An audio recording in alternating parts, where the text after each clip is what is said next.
Good morning, everyone. Thanks for joining us today. We're so excited that you're here.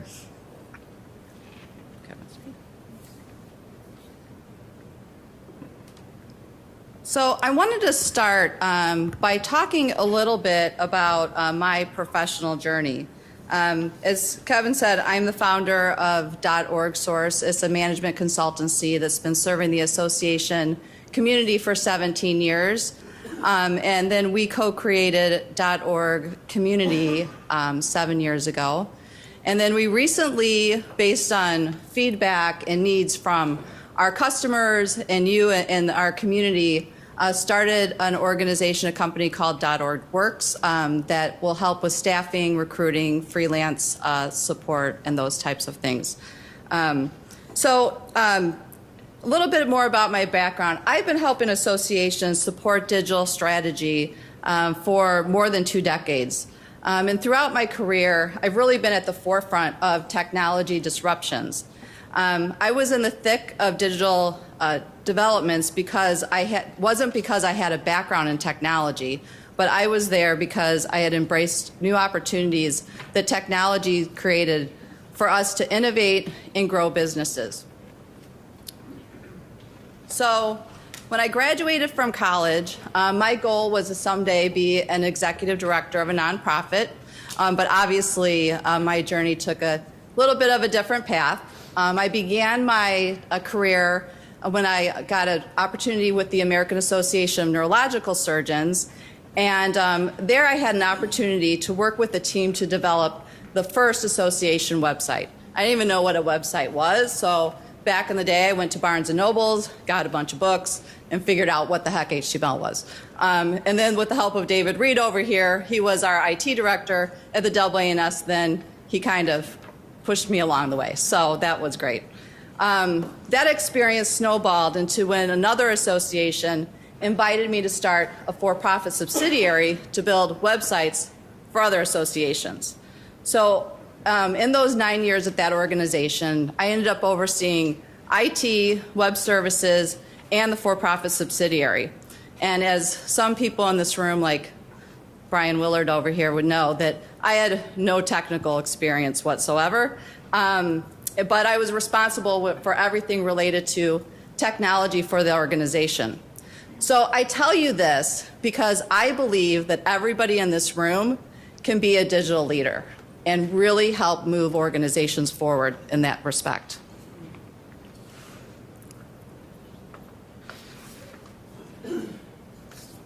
Oops. See, I can't even use the clicker right. Becoming a digital leader can be challenging. So many associations are identifying gaps in their organization as well as their skill sets. But I always say, imagine if you can engage your customer, empower your employees, optimize your operations, and transform your products. Customers today obviously are expecting to find personalized, rich, connected experiences for their online journeys, and associations feel they need new technology to achieve this. However, in most instances, it's really an issue with the member experience. And the fact that, I always say at organizations, like, who owns the member experience? And there's usually nobody that owns that experience. It's not necessarily marketing. They may say, oh, IT does, but IT's making sure the technology is working. And no one's really focused on that overall member experience when it comes online. The other thing is that we hear of organizations that there's things standing in the way. And so what are those things? We hear that we're waiting for the right time. And today, after, since the pandemic, I'm receiving calls with organizations that are in crisis. They've waited and they are feeling that they're becoming failing organizations with issues with their online products, not being able to get the revenue through there, or online events or things like that.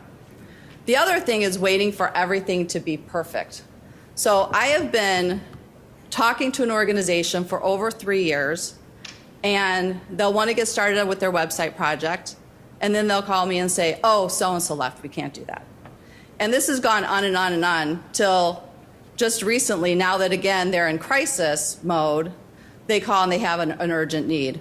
And I've told my team, like, seriously, I've been talking to them for 3 years. Like, this has been an ongoing problem. So, waiting for everything to be perfect, it's obviously going to wait for a long time. And the third thing that gets in the way is people thinking that digital is only about efficiency and doesn't enable innovation. So really, leaders should really foster an environment of innovation, experimentation, and the ability to fail. So most importantly, as I've said, that it's really important for organizations to focus on the customer experience. Ask yourself if your organization can be as customer-centric as Amazon. And seek inspiration from social media, sites like TikTok. At orgSource, we've been doing interviews with several different organizations, and we're hearing that their members are no longer getting information from them. They're getting information from influencers on TikTok and other online content. And it seems to be crazy, but it's true. I started following. I'm like, what are you talking about, this doctor on TikTok that the members are following? And they are. It's kind of scary, but it is what it is. But this is what's happening. So I really think that we need to pay attention to where our constituents are and really think about how we use that information to engage our customers.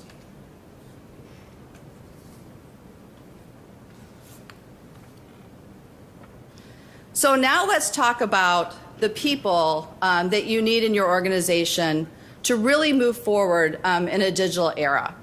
So I kind of break this out into three different, they're not necessarily three different people, but three different kind of mindsets or people that can bring all of these things together. So a digital strategist, a digital innovator, and a digital driver. So a strategist stays ahead of emerging trends and envisions how organizations can leverage new technologies in the future. An example is, we see organizations that they'll go through a strategic planning process and everything has a digital component, but there's nobody in the organization that can help drive that strategy to fruition because they don't either have the talent or they don't have anybody responsible for working on that.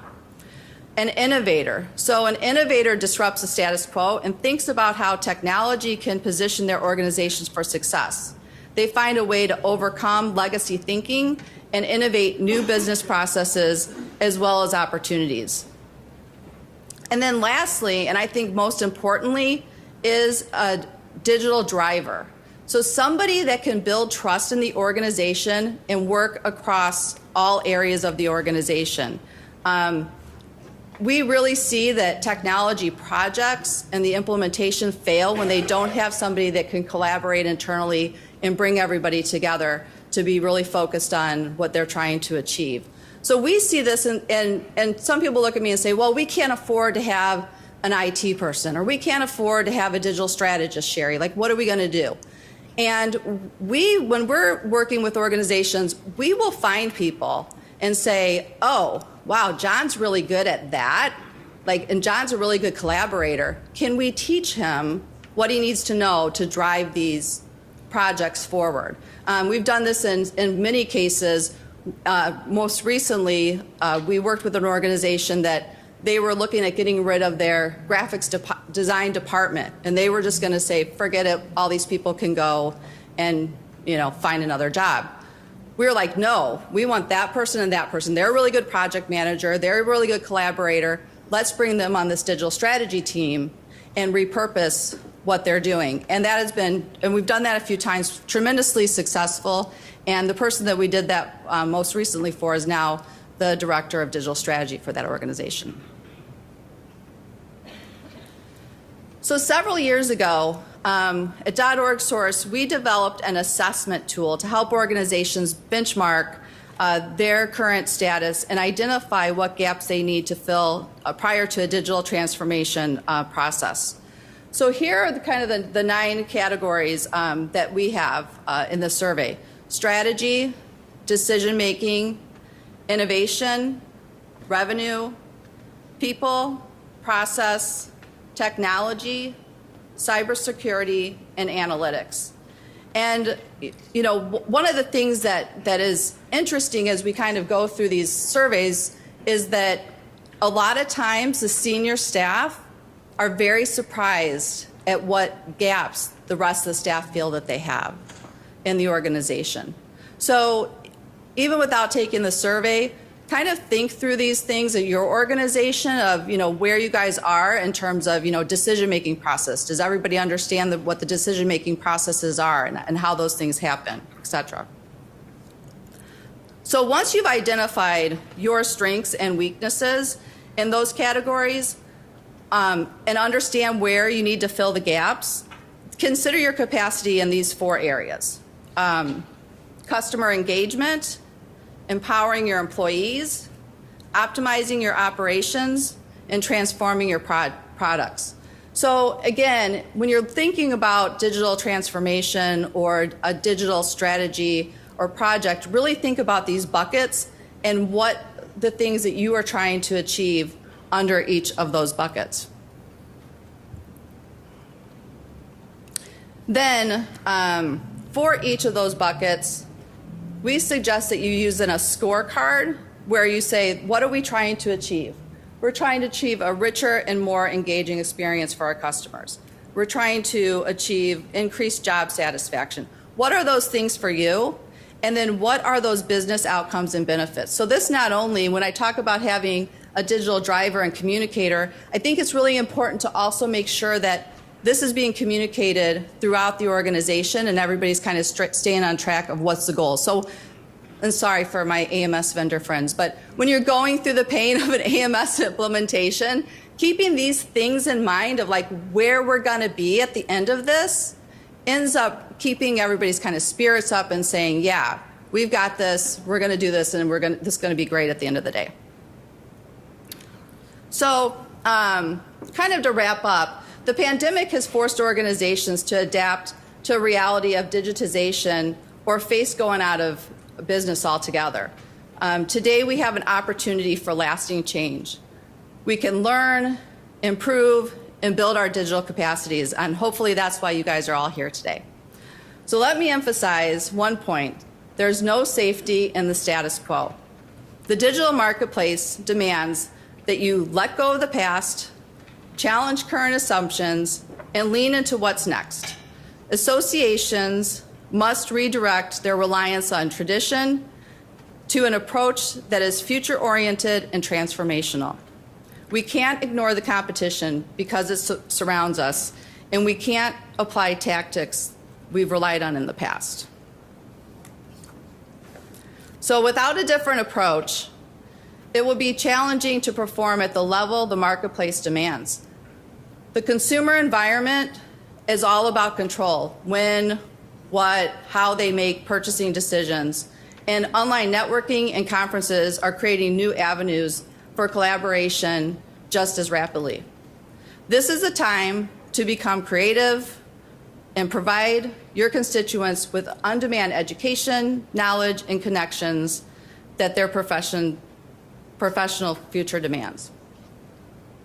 So I only had a few minutes to kind of really talk to you about these concepts, but we recently developed an ebook on the digital mindset, learn from the past, challenge assumptions, and lead into the future. So here's the QR code if you want to download that paper. We'll also send it out to you with our post-event email. And I'd love to talk to you more about how you can achieve your organization by becoming a digital leader. And I hope this has provided you with some food for thought for today as you hear all the other presentations. Thanks.